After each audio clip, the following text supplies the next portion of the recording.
በኢቢኤስ ቴሌቪዥን ውስጥ ልዩ ልዩ የመዝናኛ ፕሮግራሞችን በማዘጋጀት እንዲሁም በማቅረብ የምናውቃት ተወዳጇ ሉላ ገዙ ከኢቢኤስ ቴሌቪዥን ወጣች፣ ተባረረች፣ ስራ ቆመች የሚሉ የተለያዩ አስተያየቶችን በማህበራዊ ሚዲያ ላይ እየተመለከትን እንገኛለን። እውነታው ምንድነው ብለን ጥያቄውን ይዘናል። ከዚህ በተጨማሪ የኢቢኤስ እና የሉላ መጨረሻስ ምን ይሆን ብለው ጥያቄያቸውንም ያነሱ ሰዎች አሉ። ከዚህም አንፃር የምንነጋገርበት ጉዳይ አለን። ሌላኛው ስለ ሉላ ካነሳን አይቀር ደግሞ ሰሞኑን ህመም ገጥሟት እንደነበር እናስታውሳለን።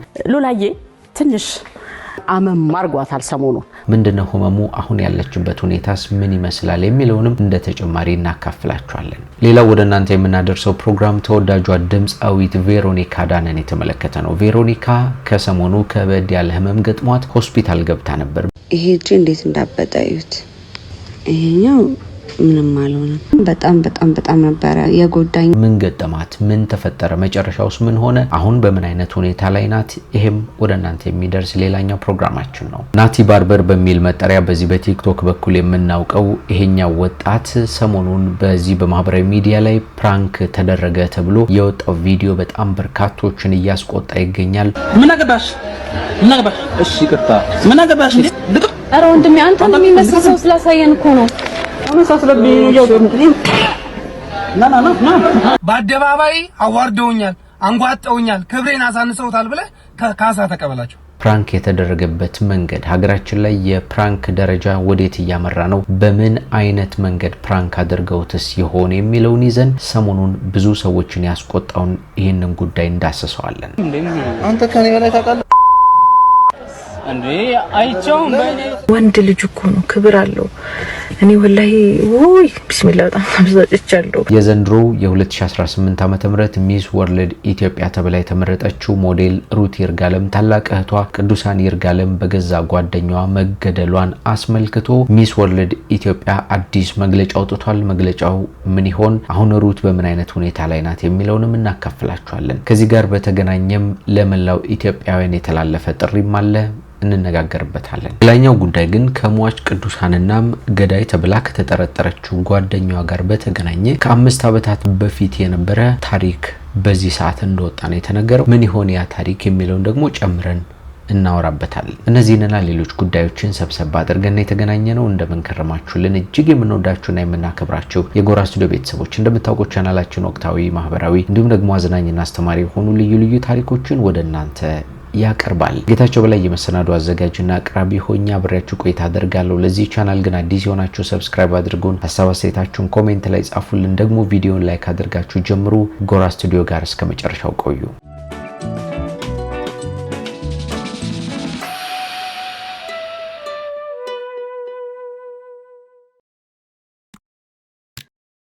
ናቲ ባርበር በሚል መጠሪያ በቲክቶክ የምናውቀውን ወጣቱን በዩቲዩብ ፕራንክ ያደረጉትን ሰዎች በተመለከተ ከባድ የተባሉ ተቃውሞዎች እየተነሱ ይገኛሉ። ለመሆኑ ናቲን በምን አይነት መንገድ ፕራንክ አድርገውት ይሆን? ለምንስ ነው ተቃውሞ የገጠመው ፕራንኩ? የፕራንክ ደረጃዎችስ ሀገራችን ላይ ወዴት እያመሩ ነው የሚለውን በጥያቄ ምልክት ይዘን ሁሉንም በዝርዝር እንመለከታቸዋለን። ናቲ ባርበር እንዳልኳችሁ በዚህ በቲክቶክ በኩል ነው የምናውቀው። የተለያዩ ሰዎችን ጸጉራቸው በማስተካከል በመቁረጥ ወይም ደግሞ በመስራት ነው የምናውቀው፣ የወንዶች ጸጉር ቤት ውስጥ ማለት ነው። በቲክቶክ እና በማህበራዊ ሚዲያ ላይ ታዋቂ የሆኑ ሰዎች ደግሞ ወደ ናቲ በመሄድ ጸጉራቸው እንዲያስተካክልላቸው ያደርጋሉ። ስለዚህ በጣም በርካታ ደንበኞቹ በዚህ በማህበራዊ ሚዲያ ላይ የምናውቃቸው ሰዎች ናቸው ማለት ነው። እና ዋናው ስራው ጸጉር ቆራጭነት ወይም ጸጉር አስተካካይነት ነው ማለት ነው ይህ ወጣት። ከዚህ በተጨማሪ ግን እነዚህ ታዋቂ ቲክቶከሮችና ማህበራዊ ሚዲያ ተጽዕኖ ፈጣሪዎች ወደ ቤቱ ሄደው ጸጉራቸውን በሚቆረጡበት ጊዜ ወይም በሚስተካከሉበት ጊዜ አብሯቸው ቪዲዮችን በመስራት ጸጉራቸውን ሲያስተካክላቸው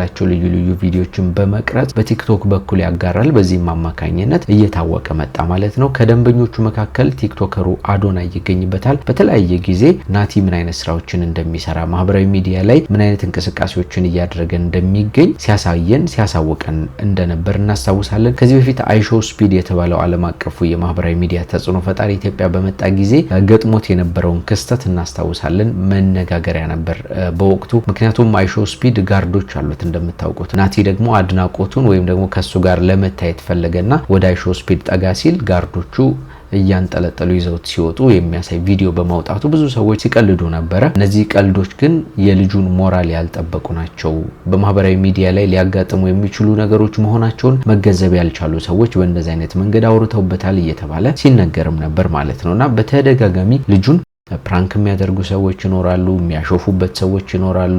በጣም ብዙ ነገሮችን ነው የሚሉትና አሁን ደግሞ በሌላ በአዲስ ፕራንክ እጅግ በሚያሳቅቅና መልካም ባልሆነ ፕራንክ ነው የመጡበት ማለት ነው። አንዲት ልጅ ጋር ካፌ ላይ ቁጭ ብሎ ውሃ ነገር አዘዘና ለመስተናገድ ይሞክራል። ከልጅቷ ጋር የተለያዩ ወሬዎችን እያወሩ እየተጫወቱ ባለበት የሆኑ ሰዎች የሆነ ወፈር ያለ ልጅ ይመጣና ወደ ካፌው ገብቶ ስልክ እያወራ ነበረ። ከዚያ ያሉበትን ቦታ ይሄ ካፌ እንደዚህ ነው አይደለም የሚባለው እያለ ስሙን ይጠይቃቸዋል ማለት ነው። ከዚያ አዎ ልክ ነህ እንደዚህ አይነት ነው ብለው ስሙን ይነግሩታል። ከዚያ አለፍ ብሎ ይቀመጣል ማለት ነው። ከዛ ደግሞ አንድ የፖሊስ ልብስ የለበሰና ሌላ ወፈር ያለ ሰው ተከታትለው ይመጡና እንደዚህ አይነት ሰው አላየህም ወይ ብለው ቅድም የጠየቀውን ወይም በስልክ ሲያወራ የነበረው ልጅ ፎቶ ያሳዩታል ለናቲ ማለት ነው። ከዛ ይሄ ልጅ አይተኸዋል ወይ? ነፍሰ ገዳይ ነው፣ ሰው ገሎ ነው፣ እዚህ የመጣው ተሰውሮ በፖሊስ እየተፈለገ ነው፣ ልትጠቁመን ይገባል አይተው ከሆነ የሚል ጥያቄ ያቀርቡለታል። ከዛ በዛኛው በኩል ሆኖ ልጁ ደግሞ እገልሃለሁ እንዳትናገር የሚል ማስፈራሪያ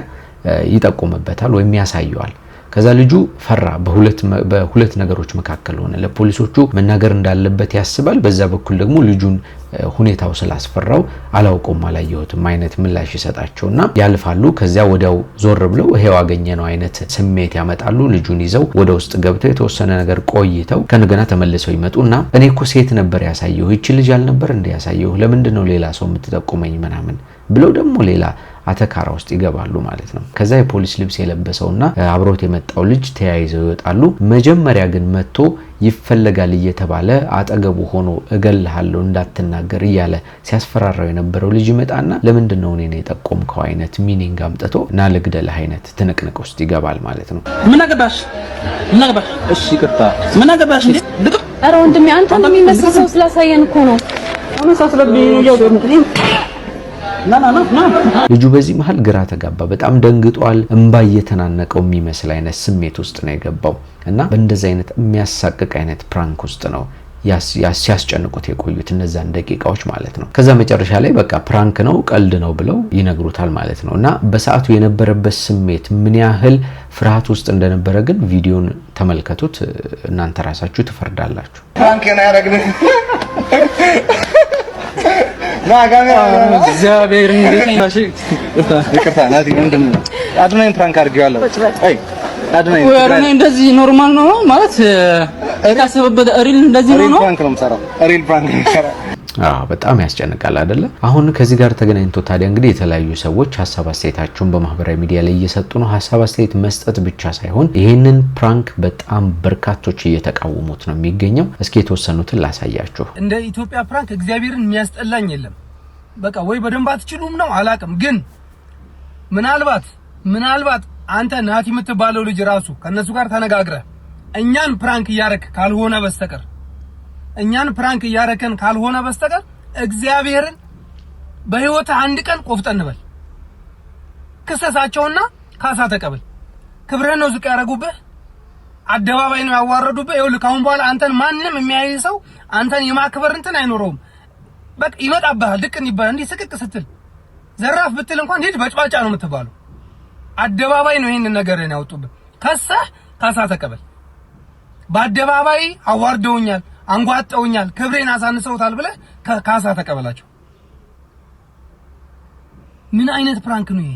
የሰው ክብር ማዋረድ፣ አምጥተህ ማሳቀቅ ምናምን። አንተም ትደረጋለህ እኮ።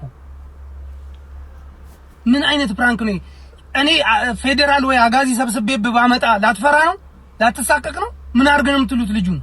እንደሰማችሁት ነው። ምናልባት ናቲ ከዚህ ፕራንክ ላይ ሆን ብሎ ያው እንደምታውቁት ሆን ተብሎ አንዳንድ ጊዜ ማህበራዊ ሚዲያ ላይ ገንዘብ ለማግኘት ሲባል ወይ ሌሎች ነገሮችን ለማድረግ ለመታወቅም ጭምር ሲባል የፕራንኩ አብሮ ተሳታፊ የሚሆኑበት አይነት አጋጣሚዎችን እንመለከታለንና ልክ እንደዛ ካልሆነና እዚህ ነገር ላይ እጁ ከሌለበት በህግ መጠየቅ አለበት አይነት ሐሳቡን ነው ያስቀመጠው። ሌላኛዋ ወጣት ደግሞ በጣም ተሳቀቄ ነው የተመለከትኩት ይሄንን ቪዲዮ። እንደዚህ አይነት ነገሮችን ስታደርጉ ፕራንክ በምትሰሩበት ጊዜ በሰዎች ህይወት ላይ ምን አይነት ተጽዕኖ ሊያመጣ ይችላል የሚለውን ማሰብ ይጠበቅባችኋል በማለት ደግሞ እንደዚህ ሐሳቧን አስቀምጣለች እቺኛው ወጣት። ይሄን ቪዲዮ አይቼ ማለት ነው ትንሽ ታበሳጭቼ ነው የመጣሁት። ወላሂ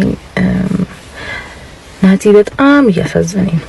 ወላሂ በጣም የሆነ በዛ እሱ ላይ የሆኑ ያሉት ነገሮች በጣም በዙ። አንዳንዴ ፕራንክና ሪያሊቲ ሾው ላይ የምትሰሩ ሰዎች ይሄ የዩቲዩብ ቪዲዮን በቲክቶክም ቢሆን ማለት ነው በምትሰሩበት ሰው ላይ ነገ ህይወቱ ላይ ምን ሊፈጠር ይችላል የሚለው ለምንድን ነው የማታስቡት?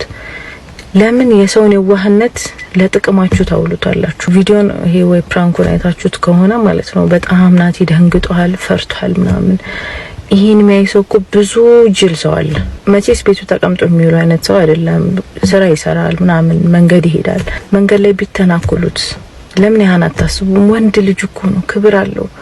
እኔ ወላሂ ወይ ቢስሚላህ በጣም አብዛጭቻለሁ። ሶሻል ሚዲያን ጅልም ብልጥም ተጠቀመዋል። ኦኬ ግን ጅልም ብልጥም ነው የሚያየው። እኔ ቪዲዮ ላይ በጣም ልጅ ያሳዘነኝ የሆነ እሱ ላይ የሚሰነዘሩት ነገሮች በጣም በዛ። ይሄ ቅጡን ያጣ ፕራንክ ነው ኖርማሊ። እና ፕሊዝ ኮንተንት ክሬት የምታደርጉ ዩቲዩብ ምናምን የምትሰሩም ሰዎች ለማሰብ ሞክሩ። ልጅቷ እንግዲህ አጥብቃ ሐሳቧን ከሰጠችባቸው ጉዳዮች መካከል እንደዚህ አይነት ፕራንኮችን ወይም ቀልዶችን በምትሰሩበት ጊዜ እንግዲህ የተለያዩ ሰዎች አሉ፣ በተለያየ መንገድ የሚያስቡት በተለያየ መንገድ የሚተረጉሙትና የሚመለከቱት ሰዎች አለና በተሳሳተ ትርጓሜ በተሳሳተ ሚኒንግ የሚያዩ ሰዎች ሊኖሩ እንደሚችሉ ማሰብ ነበረባችሁ የሚል ሐሳቧን ማስቀምጣለች። ይሄ ብቻ አይደለም፣ ሌሎች ሰዎችም አሉ። እንስማው ደግሞ ይሄንን ነው። አሁን ከእንቅልፍ እየተነሳው ማለት ነው ይሄንን ፕራንክ አይቼ እንዴት ቅጥል እንዳልኩኝ። ሰውን እንደዚህ ያዋረዱ ፕራንክ ምናምን አለ እንዴ? በቃ የማንም መጫወቻ ሆነ። የልጁን የዋህነት አይቶ እኮ ሁሉም በቃ ኮንተንት መሞከር ያደረገው ፕራንክ እኮ የሆነ የሚያስቅ ነገር የሚያዝናና ነገር ምናምን ነው፣ ሰውን ኮንፊውዝ የሚያደርግ ነገር እንጂ ሰውን እንደዚህ የሚያዋርድ ምናምን። ይሄ ልጅ እንደሰማችሁት የዋህነቱን አይተው ነው እንደዚህ እየተጫወቱበት የሚገኘው የሚል መደምደሚያውን አስቀምጧል። ሌላኛው ግን ከተመለከትኳቸው ሐሳብና አስተያየቶች እንዲሁም ተቃውሞዎች መካከል ሰዎች አንገታቸው ሲደፉ ለሆነ ነገር ለጥቀጥ ብለው ሲሰሩ ስትመለከቱ አላማ ስላላቸው ነው። ነገ ሊያሳኩት የሚፈልጉት ህልም ስላላቸው ነው በእንደዚህ አይነት መንገድ የሚኖሩትና እንዲህ አይነት ሰዎችን ለምንድን ነው እየተከታተላችሁ እንዲህ አይነት አሳፋሪ ነገር የምታደርጉት የሚል ጥያቄ አቀርቧል። ስሙት። አሁን ሰዎች ሲናገሯቸው ሙድ ሲይዙባቸው ምናምን ነገር ዝም ብሎ የሚያሳልፍን ሰው ምክንያቱም ያ ሰው አላማ አለውና እዛ አላማ ውስጥ ከሚደርስ ያው የግዴታ ከነዛ ሰዎች ጋር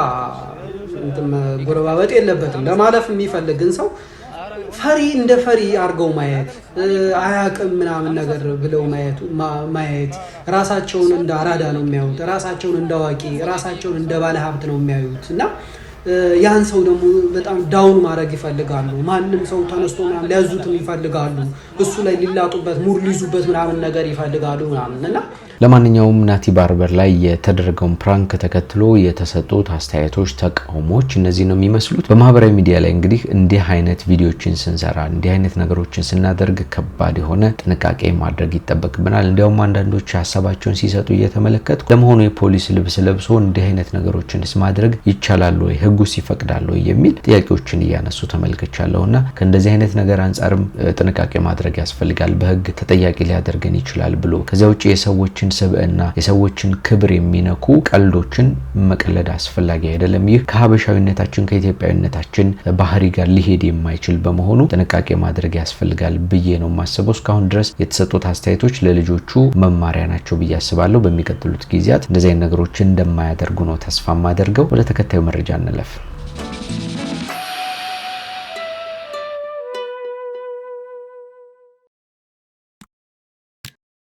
ተወዳጇ ድምጻዊት ቬሮኒካ አዳነ ከባድ ህመም ገጥሟት ሆስፒታል ገብታ እንደሰነበተች መረጃዎች ጠቁመዋል። ምንድነው የገጠማት? ምን ተፈጥሮ ነበረ? የሚለውን ዝርዝር ሁኔታ እንመለከታለን። እንደምታውቁ ቬሮኒካ አዳነ የተወለደችው በአዲስ አበባ ከተማ ነው። የተወዳጁ ድምጻዊ የአዳነ ተካ ልጅም ናት።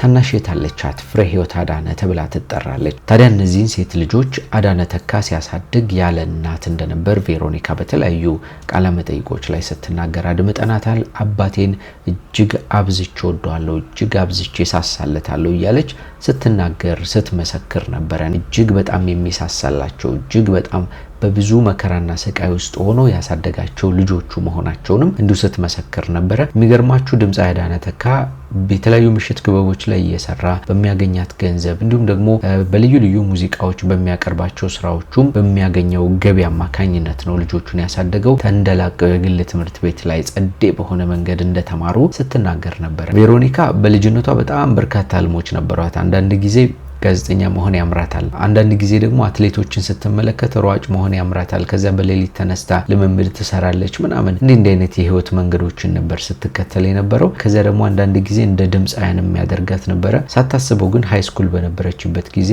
የትምህርት ቤት ውድድር ተካሂዶ የድምጽ ውድድር ላይ ተሳታፊ እንደነበረች ነው የተነገረውና በእንደዛ አይነት መንገድ ታለንቷን እያወቀች ቀስ በቀስ ነው ወደ ሙዚቃው ዓለም የተቀላቀለችው። ከዚያ በፊት ግን የ12ኛ ክፍል ትምህርቷን አጠናቃ ስትጨርስ ማለፊያ ውጤት ከመጣ በኋላ ወደ መቀሌ ዩኒቨርሲቲ ነበር ያቀናችው። መቀሌ ገብታ ደግሞ የመረጠችው ትምህርት የጋዜጠኝነት ትምህርት ነበር። ለ3 ዓመታት ያክል በመቀሌ ዩኒቨርሲቲ ተከታትላ ትምህርቷን አጠናቃ ጋዜጠኛ ሆና ነበር የወጣችው ከዩኒቨርሲቲ። ነገር ግን እዛ ዩኒቨርሲቲ ያለች ከጋዜጠኝነት ትምህርቱ በተጨማሪ በድምፃዊነት የተለያዩ ቆየት ያሉ ሙዚቃዎችን ደግማ በመስራት እንዲህ አይነት ነገሮችን ስታደርግ ስለነበረ ከወጣችን በኋላ ድምፃዊነቱ ያደላ ይመስለኛል የተማረችበትን ትምህርት ሚዲያ ላይ ገብታ በትክክል ሳትሰራበት ወደ ሙዚቃው ተቀላቅላለች ማለት ነው። እንግዲህ እንዳልኳቸው የተለያዩ ከቨር ሙዚቃዎችን ቆየት ያሉ የድምፃውያን የሰሯቸውን ደግማ በመስራት ነበር የምትታወቀው። በኋላ የራሷን ነጠላ ሙዚቃዎች መስራት ጀመረች። በቃ ተወዳጅ ሆነች፣ ታዋቂ ሆነች። በቅርቡ ደግሞ የሙዚቃ አልበሟን ሰርታ በጣም ብዙ ሰዎች ያደነቁላትን የሙዚቃ አልበም ነው ማድረስ የቻለችው ማለት ነው።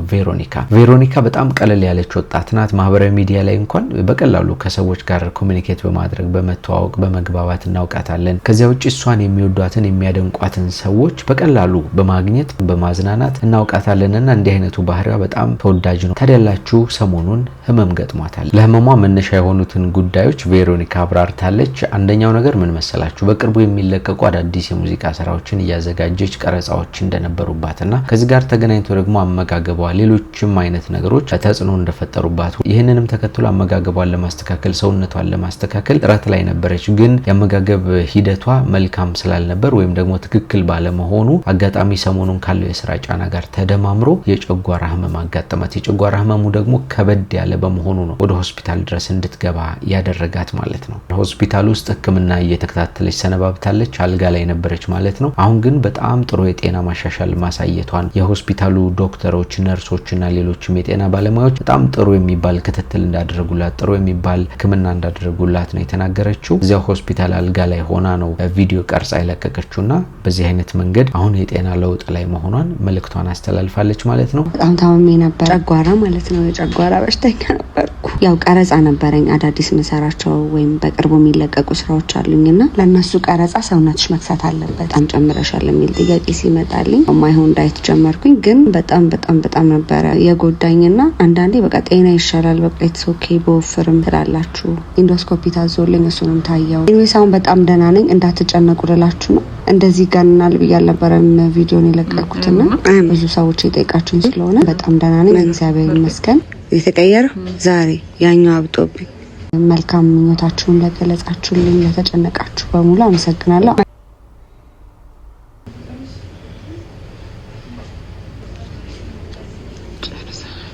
ይሄ እጄ እንዴት እንዳበጠ እዩት። ይሄኛው ምንም አልሆነም። ከአዲስኮ ሆስፒታል ነበር 4 ቀን ያረፍኩትና ስመጣ እየተነዳልኝ ነበር። አሁን እየነዳው እየወጣው ነው። ቬሮኒካ ፈጣሪ ጨርሶ ይማረሽ ለማለት እንፈልጋለን።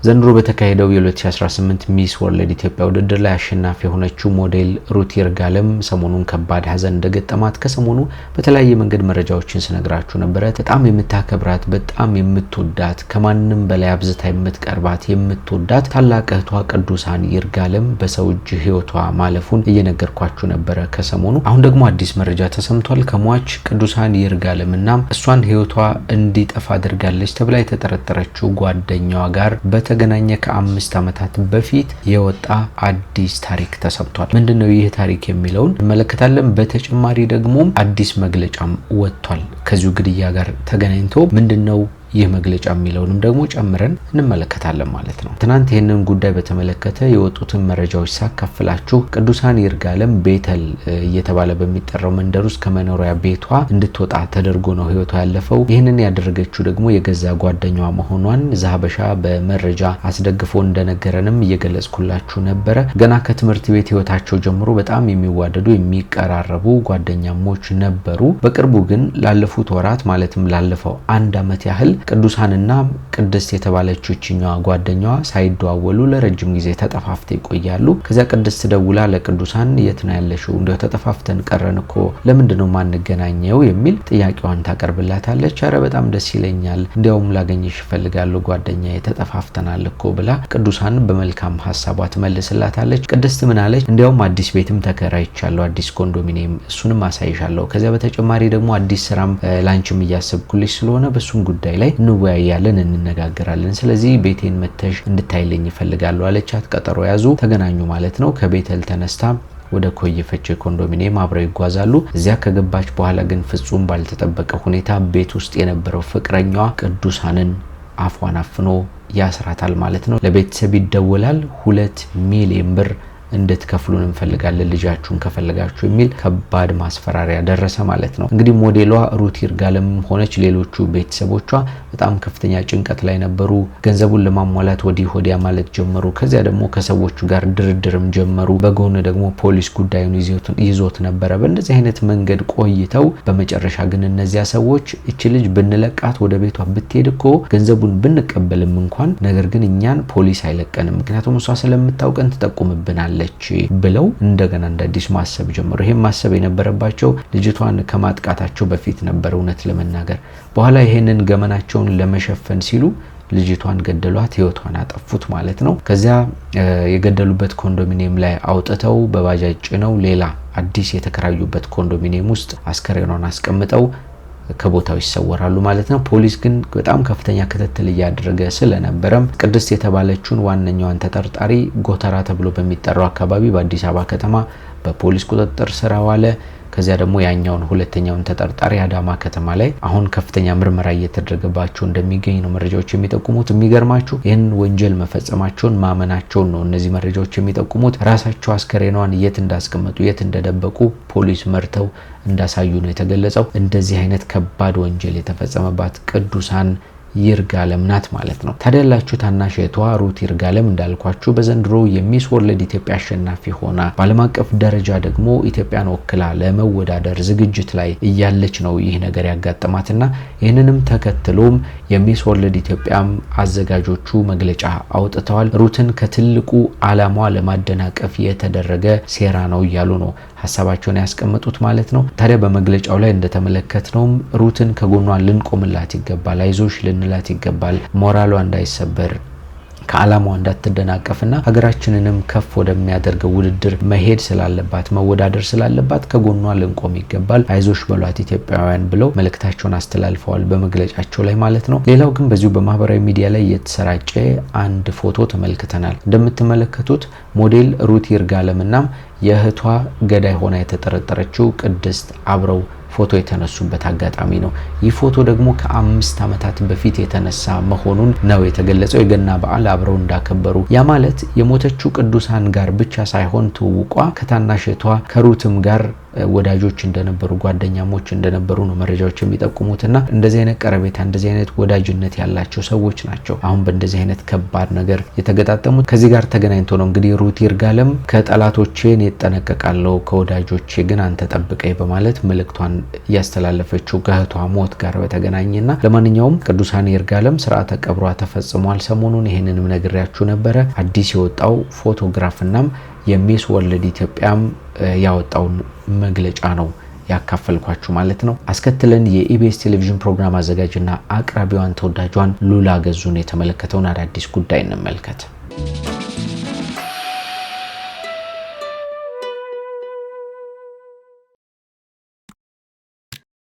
በርካቶች የሚወዷት የሚያደንቋትና የሚሳሱላት በየሳምንቱ ስትመጣ ፈገግ ስትል በምታቀርባቸው ፕሮግራሞቿም ጭምር እጅግ የሚዝናኑባት ተወዳጇ ሉላ ገዙ ሰሞኑን በማህበራዊ ሚዲያ ላይ በበርካታ አስተያየቶች አነጋጋሪ ሆና ሰነባብታለች። ሉላ ገዙ ከኢቢኤስ ቴሌቪዥን ወጥታለች፣ አቋርጣለች፣ ተባራለች፣ ስራ አቁማለች የሚሉ አስተያየቶችን እየተመለከትን ነበረ።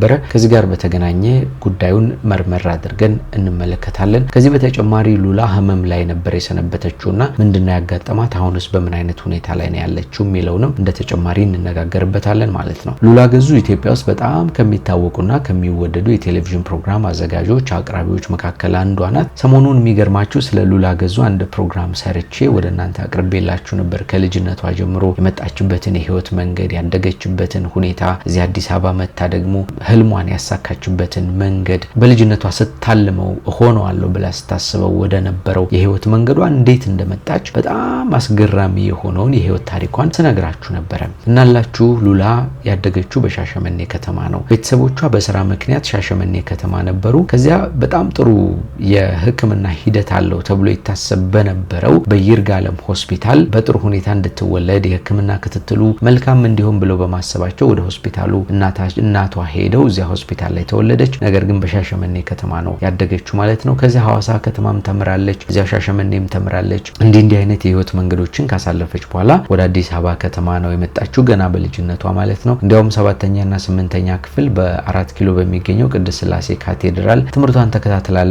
ወላጅ እናቷ ሉላ ከዓለማዊ ትምህርት በተጨማሪ በመንፈሳዊ ህይወትም እንድትበረታ ጥሩ ስነ ምግባር ያላት ልጅ እንድትሆን ሃይማኖቷን የምታውቅ ልጅ እንድትሆን በማሰባቸው ነው እዚያ ትምህርት ቤት ውስጥ እንድትገባ ያደረጉት። ከዛ የ8ኛ ክፍል ትምህርቷን አጠናቃ ወደ ሃይ ስኩል ስትሻገር ከ90% በላይ የሚሆን ጥሩ ውጤት በማምጣት ቤተሰቦቿን አኩርታ ነበር። እሷም ደስተኛ ነበረች ማለት ነው። ከዚያ ሃይ ስኩል ከገባች በኋላ በተለያዩ የቁንጅና ውድድሮች ላይ ስትሳተፍ ነበረ። አንደኛ ሆና ያጠናቀቀችበት ሂደትም ነበር። 11ኛ ክፍል ስትሆን ደግሞ በሊሴ ገብረ ማርያም ትምህርት ቤት ውስጥ የሚስ ሃይ ስኩል ውድድር ተካሄደና በጠቅላላ በአዲስ አበባ የሚገኙ ሁለተኛ ደረጃ ትምህርት ቤት ተማሪዎች የቁንጅና ውድድር አድርገው በዚያም አንደኛ በመውጣት የ1500 ብር ተሸላሚ ነበረች። ጓደኞቿን በርገር ጋብዛ ቀደም ሲል ቃል ገብታላቸው ስለነበር ማለት ነው። በእንደዚህ አይነት መንገድ ብሯን አጥፍታ በጣም ጥቂት ገንዘብ ብቻ አስተርፋ ወደ ቤቷ ተመለሰች። ያንን በፈገግታ ነው የምታስታውሰው። በሸገር ሬዲዮ ከዚህ ቀደም በሰጠችው ቃለ መጠይቅ ላይ ስለሰማኋት ነው የምነግራችሁ። ከዚያ ጉዞዋ ቀጥላ 12ኛ ክፍል በጣም ጥሩ ውጤት አምጥታ ወደ መቀሌ ዩኒቨርሲቲ ገባች።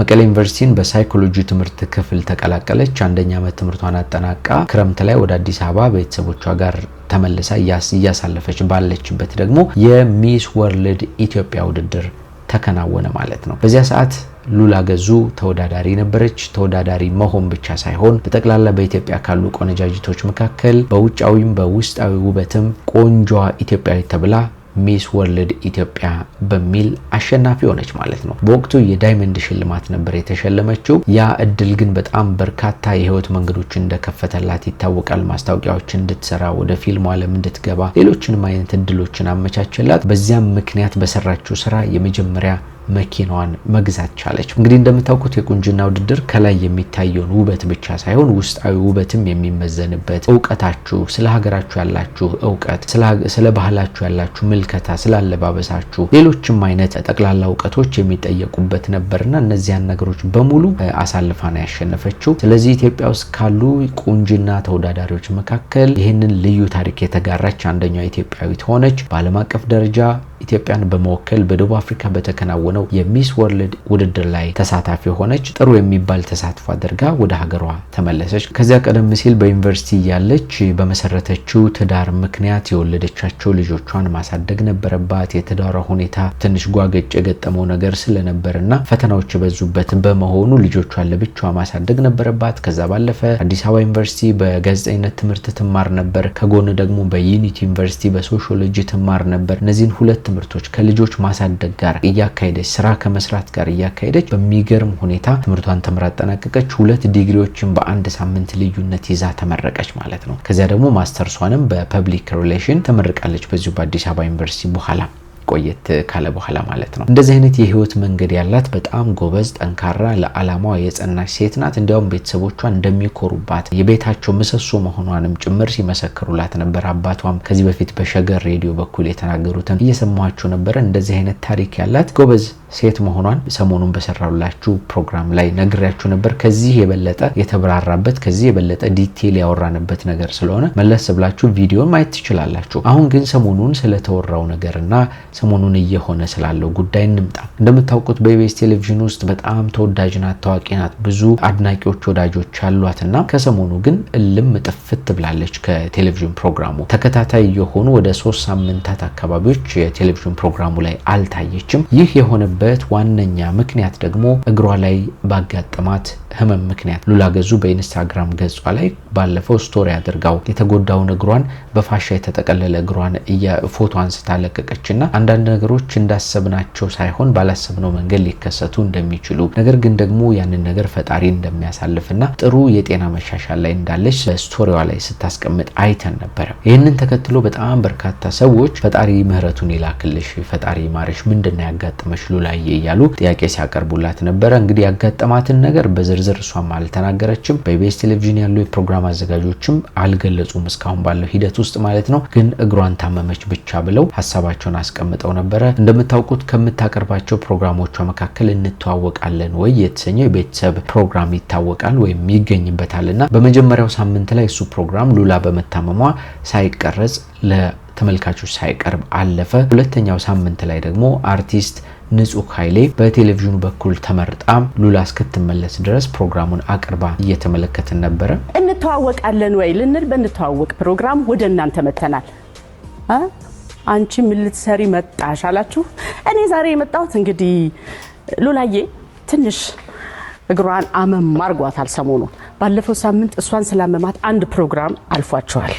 አሁን ቀጣይ ተከታታይ ፕሮግራሞችም እንዳልፏቸው እኔ ንጹህ ኃይሌ ዛሬ ያቅሜን ከናንተ ጋር ያለኝን ነገር ልሰጣችሁ። ንጹህ ይሄንን ፕሮግራም በመታቀርብበት ጊዜ ታዲያ ኮሜንቶቹን እየተመለከትኩኝ ከ600 በላይ ኮሜንቶች ተሰጥተዋል። አብዛኞቹ ሉላ ምን ሆና ነው ለምንድን ነው ማትመለሰው የሚሉ በጣም በርካታ ጥያቄዎችን ነው ያስተዋል ነው። በነገራችን ላይ ሉላ ያቀራረቧ ነገር ከተመልካች ጋር ያላት አታችመንት አይ ኮንታክት በቃ ከእንግዶቹም ጋር ያላት ግንኙነትና የምታወራበት መንገድ በጣም ተወዳጅ እንደሆነ ግልጽ ነው፣ የሚታወቅ ነገር ነው። ንጹህ ኃይሌ ደግሞ ለየት ያለ በጣም ደስ የሚያሰኝ ያቀራረብ መንገድ ይዛ ነው የመጣችውና እኔ ንጹህም በጣም ወደጃት ፕሮግራሙን ተመልክቻለሁ። ነገር ግን ሉላ መመለስ ይኖርባታል የሚሉ የአድናቂዎቿ ጥያቄዎች በስፋት እየተሰራጩ ነው የሚገኘው። ከዚያ ይህ ነገር ከተከናወነ በኋላ በሚቀጥለው ሳምንት ትመጣለች ተብሎ ሲጠበቅ አሁንም ያሳለፍነው እሁድ ማለት ነው ድጋሜ ፕሮግራሙ ላይ ሳትገኝ ቀረች። እነዚህ ነገሮች በተከታታይ በመምጣታቸው ብዙ አድናቂዎቿና ወዳጆቿ